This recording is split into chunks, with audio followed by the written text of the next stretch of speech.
শ্ৰীকৃষ্ণায় নমঃ। শ্ৰী শ্ৰী শঙ্কৰ গুৰুবে নমঃ। শ্ৰী শ্ৰী মাধব গুৰুবে নমঃ। কৃষ্ণ পৰম শ্ৰদ্ধাৰ ভকত বৈষ্ণৱসকল আৰু মোৰ মৰমৰ ভাই বন্ধুসকল, আটাইলোকে মোৰ আন্তৰিক শুভেচ্ছা জ্ঞাপন কৰিলো। লগতে আজিৰ অনুষ্ঠান মুকলি কৰিছো। আজি আমি এটা নিচেই সৰু বিষয় অৱগত কৰিব লৈছো। বিষয়টো হৈছে বিয়া। বিয়াৰ ওপৰত কেন্দ্ৰ কৰি গ্ৰাম্য অঞ্চলৰ সমাজৰ কিছুমান ধৰা বন্ধা নীতি চলি আছে। সেইকাৰণেই এই বিষয়টো আনিবলগীয়া হৈছে। সমাজৰ নীতি অনুসৰি যিসকলে সামাজিক নীতি নিয়মেৰে পালন কৰি বিয়া পাতিছে, সেইসকলেহে বিয়া পতাৰ স্বীকৃতি পাইছে। সেইসকলেহে শুদ্ধ, সেইসকলেহে সমাজৰ ধৰ্মীয় অনুষ্ঠানত ৰন্ধা বঢ়া কৰিব পাৰিব। তেওঁলোকেহে কলকুঁহিয়া কাটি মাহ প্ৰসাদ বিলাই দিলেহে বাকীসকলে খাব পাৰিব। অসামাজিক নিয়মেৰে ছোৱালী আনিলে সেইবিলাক কামত ভাগ ল'ব নোৱাৰিব। সমাজৰ কামত ভাগ ল'বলৈ হ'লে সেইসকলে পুনৰ বুঢ়া বিয়া হ'ব লাগিব, তেতিয়াহে পাৰিব। এয়াই হৈছে সমাজৰ নীতি। আচলতে এই বিষয়টো সমাজৰ বুজা পৰাত অলপ ব্যতিক্ৰম ঘটিছে। কাৰণ আমি ক'ব বিচৰা কথাটো সকলোৱে এবাৰ বিচাৰ কৰি চাব। বিয়াৰ অৰ্থ হৈছে ব্যয়। সাধাৰণতে সাম্প্ৰতিক কালত সামাজিক নিয়মেৰে এখন বিয়া পাতিবলৈ হ'লে নিচেই কমেও 8-9 লাখ টকা ব্যয় কৰিব লাগিব, তেতিয়াহে বিয়া হ'ব। এয়া সামগ্ৰী ক্ৰয় কৰা ধনৰ কথা কৈছো। মাধৱদেৱে নামঘোষাত ধৰ্ম অৰ্থ কাম আৰু মুখ্য বুলি এষাৰ কথা লিখিছে। তেৰাই অৰ্থ বুলি যাক কৈছে, সেয়াই হৈছে দেহৰ সাঁচতীয়া ধন। সেই ধন স্বামী স্ত্ৰীৰ প্ৰথম মিলনৰ নিশাৰে পৰা ব্যয় কৰা হয়। গতিকে ধন ব্যয় কৰাৰ ক্ষেত্ৰত সামাজিক নিয়মৰেই হওক বা অসামাজিক নিয়মৰেই হওক, ইয়াত সমাজৰ নীতি নিয়ম বা পৰম্পৰা নীতি নিয়মৰ কোনো যোগসূত্ৰ নাই। ইয়াৰ উপৰি বুঢ়া বিয়া পতাৰো কোনো অৰ্থ নাই। এইবিলাক সকলো মূল্যহীন কথা। আমি বহলাই নকওঁ, চমুতে এষাৰ কথা কওঁ। মহাভাৰতৰ চৰিত্ৰত স্বয়ং কৃষ্ণই ৰুক্মিণীক পলুৱাই আনিছে। সেইমতে অৰ্জুনেও সুভদ্ৰাক পলুৱাই আনিছে। তেওঁলোকেতো পুনৰ বুঢ়া বিয়া হোৱাৰ আদৰ্শ দেখুওৱা নাই। তেওঁলোকেতো সমাজৰ নীতি নিয়মৰ কথা উল্লেখ কৰা নাই। তেনেস্থলত সাধাৰণ মানুহৰ মাজত নীতি নিয়মৰ কথা ক'ৰ পৰা আহিল? সামাজিক নিয়মৰেই হওক বা অসামাজিক নিয়মৰেই হওক, মূলতে বিয়া মানেই ব্যয়। পিছে ব্যয় কৰাৰো এটা সীমা আছে। সেই সীমাৰ অতিক্ৰম হ'লেই মানুহ বিপদত পৰে। সেইকাৰণে যুৱ সমাজক এটা কথা সকীয়াই দিওঁ, আগতে আৰ্জিবা ধন, পাছেহে গোটাবা জন। কথাষাৰ এই কাৰণেই ক'বলগীয়া হৈছে, বহু যুৱকে আগপাছ ভাবি নাচায়, দেখাক দেখি বিয়া পাতে।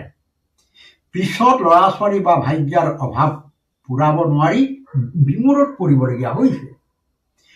কোনো লোকৰ পত্নী অভাৱৰ দুখতেই নিজৰ স্বামীক এৰি পৰপুৰুষলৈ পলাই যাবলগীয়াও হৈছে। যিহেতু 2 প্ৰকাৰৰ ধন যৌৱন কালতে জমা কৰি ৰাখিব লাগে। ইয়াৰ কোনো এটা কম হ'ব নালাগিব। 2 প্ৰকাৰৰ ধন জমাত থাকিলেহে সকলোকে সুখী কৰি ৰাখিব পৰা হ'ব। ধন সঞ্চয় কৰি ৰাখিব পাৰিলে মন, চিত, বুদ্ধি, বল, প্ৰাণ সকলো সবল হৈ থাকিব। এই 2 প্ৰকাৰৰ ধন উপাৰ্জনতকৈ কম খৰচত যিসকলে জীৱন নিৰ্বাহ কৰিব পাৰিব, সেইসকলেহে এই সংসাৰত সকলো প্ৰকাৰে সুখী হৈ থাকিব।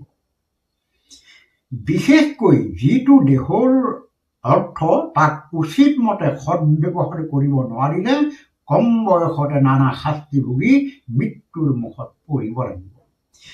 সেইহেতু মাধৱদেৱে সকলোকে সকীয়াই দিছে। তেৰাই নামঘোষাত এই কথা ঘোষণা কৰিছে, আপুনি আপোনা বন্ধু, আপুনি আপোনা শত্ৰু, আপুনি আপোনাক ৰাখে মাৰে। হৰিক নভজিনৰে আপুনি হুঁয় নষ্ট হৰি ভজিয়া আপোনাক তাৰে।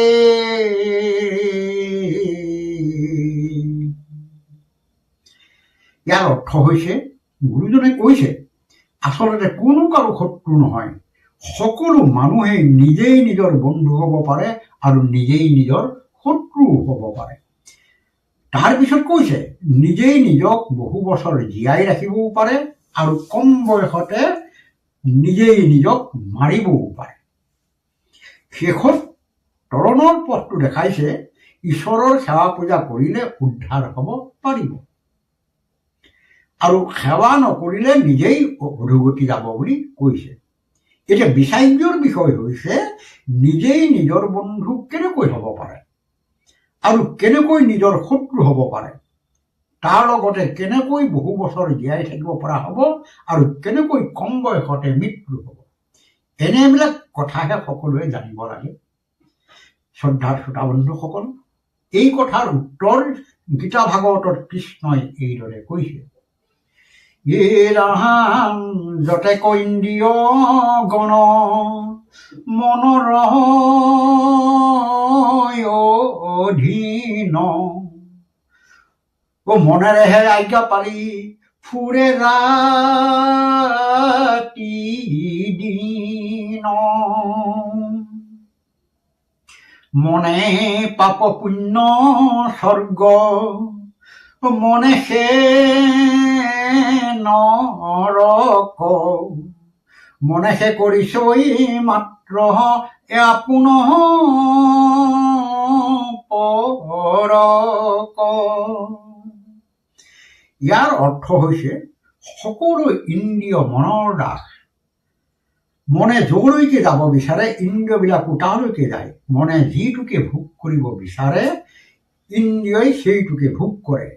সেইমতে সকলোকে মনে পাপ কৰ্মটো লিপ্ত কৰাব পাৰে আৰু পুণ্য কৰ্ম কৰাই স্বৰ্গবাসীও কৰাব পাৰে। সেইমতে মনে নৰকতো পেলাব পাৰে। মনেই আপোন পৰৰ ভেদাভেদ জ্ঞান কৰায়। এইদৰে মনে বিচৰা মতে ভোগ কৰি থাকিলে মৃত্যুৰ মুখলৈ যে গৈ আছে সেই কথা কোনেও অনুভৱ নকৰে। সেইটোকে শ্ৰীমন ভাগৱতত আমাক দেখাইছে। ৰাম মিছা বিষয়ক মাত্ৰ কৰে অভিলাষ সিহেতু নেদেখে নৰে আপোন বিনাশ। অৰ্থাৎ মনে সদায় ইন্দ্ৰিয়ৰ সুখৰ কামনা কৰি বিষয় ভোগৰ বাঞ্ছা কৰি থাকে। সেইমতে ইন্দ্ৰিয়ৰ ভোগৰ ৰতি পিটি কৰি থাকোঁতে থাকোঁতে দেহৰ বল শক্তি আয়ুস দিনে দিনে নাশ হৈ মৃত্যুৰ পথে যে গতি কৰিছে সেই কথা উপলব্ধি নকৰে। তেনেকুৱা গুণৰ কাৰণেই নিজৰ দুখ নিজে আচৰণ কৰা হৈছে। সেইকাৰণেই মাধৱদেৱে কৈছে আপুনি আপোনাক বহুদিন জীয়াই ৰাখিবও পাৰে আৰু সোনকালে মাৰিবও পাৰে। ইয়াৰ তলা চাবি নিজৰ লগতে আছে। বহুদিন জীয়াই থাকিবলৈ হ'লে দেহৰ ধন নিয়মমতে খৰচ কৰি সাঁচি ৰাখিবলৈ যত্ন কৰিব লাগে। তেতিয়াহে সুখৰ ছাঁ পৰি থাকিব, লগতে হাঁহি আনন্দ স্ফূৰ্তি সদায় থাকিব। কৃষ্ণই গীতা ভাগৱতত সেই কথাকে আমাক পুনৰ কৈছে। ৰাম অজিত ইন্দ্ৰিয় যাৰ মন স্বতন্তৰ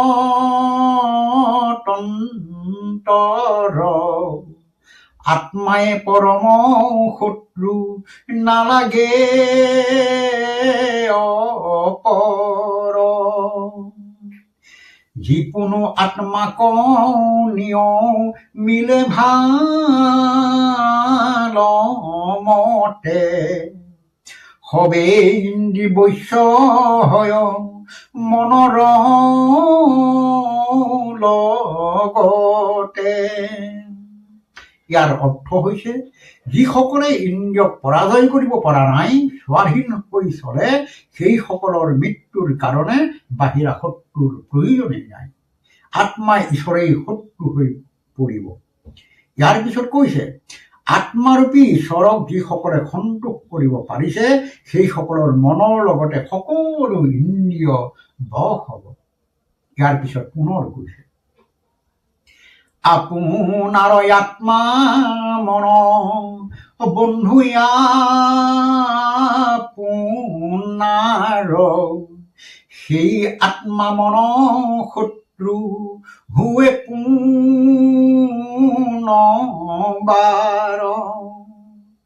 যিজনে ইন্দ্ৰিয় দমি নিয়মিলে মন আত্মাই পৰম বন্ধু বান্ধৱ সৰ্জন। ইয়াৰ অৰ্থ হৈছে সকলোৰে দেহত থকা নিজৰেই আত্মা, নিজৰেই মন আৰু বন্ধু নিজেই, সকলো নিজৰ লগতে আছে। এতিয়া মনৰ শত্ৰু কেতিয়া হয়? যেতিয়া মনে আত্মা ঈশ্বৰৰ কথা নাভাবি ইন্দ্ৰিয় ভোগৰ কথা চিন্তা কৰিব, তেতিয়া আত্মাই কালৰূপ ধাৰণ কৰে। যদি বিষয়ভোগৰ মাজতে আত্মা ঈশ্বৰৰ কথাও চিন্তা কৰিলেহেঁতেন, তেতিয়াও ঈশ্বৰ সন্তোষ থাকিলেহেঁতেন, যিহেতু ঈশ্বৰ হৈছে কৃপাৰ সাগৰ, তেওঁ অলপতে সন্তোষ হয়। সেয়ে শেষত কৈছে, যিজনে ইন্দ্ৰিয়ক দমন কৰি মনক বশ কৰিলে সেইজনৰ কাৰণে আত্মা ঈশ্বৰেই বন্ধু স্বৰূপে সকলো কাৰ্যতে সহায় কৰিব। গতিকে এটা কথা সদায় মনত ৰাখিব, ঈশ্বৰক বন্ধুৰূপে পাবলৈ হলে অবাবত ইন্দ্ৰিয়ৰ বেপাৰত ধন খৰচ নকৰি নীতি নিয়মেৰে চলি কিছু সঞ্চয় কৰিবলৈ যত্ন কৰক। ধন সঞ্চয় কৰাৰ একমাত্ৰ উপায় হৈছে মনৰ লগতে ইন্দ্ৰিয়সমূহক নাকি লগাই এৰালত ৰখাৰ দৰে ৰাখিব পাৰিলেহে ধন জমা ঘৰত থাকিব। আৰু সেইটো শ্ৰৱণ কীৰ্তন ধৰ্মৰ দ্বাৰাহে সম্ভৱ হ'ব। শেষত এটাই মাথো কম, আই চাই ব্যয় কৰিব। আজিলৈ ইমানকে কৈ আমাৰ অনুষ্ঠান সামৰণি মাৰিলোঁ। শ্ৰীমন্ত শংকৰ হৰি ভকতৰ জানা যেন কল্প উতৰু তাহান্ত বিনাই নাই নাই নাই আমাৰ পৰম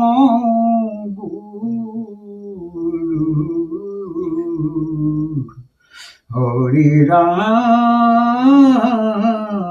ৰাম ৰাম।